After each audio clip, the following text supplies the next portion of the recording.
Today's recipe guys is ginataang isda. Bago natin siyang giataan ay papaksiwin muna natin siya para matanggal yung laksa. Gawin na natin yung mga aromatics natin.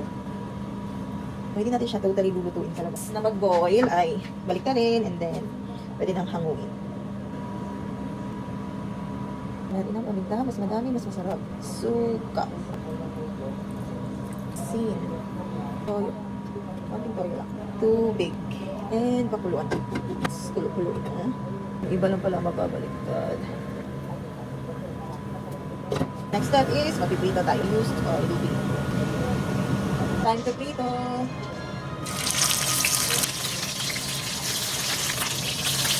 Talaga.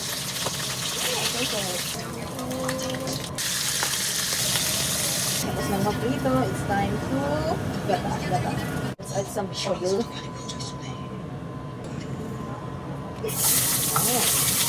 Sibuyas. Next, sibuyas bawang. Next, kamatis. Minta. Gata.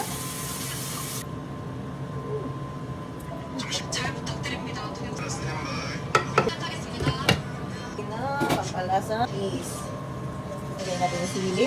Hindi yung pak choy. Matitigas na part ng pak choy. Good na siya. Tingnan natin yung isda natin.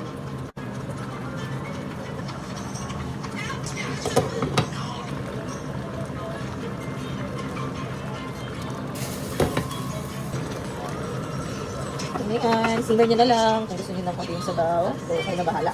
So, yan na. Lagyan na lang yung mga pampalasa ninyo and that's all. Ginataang isda.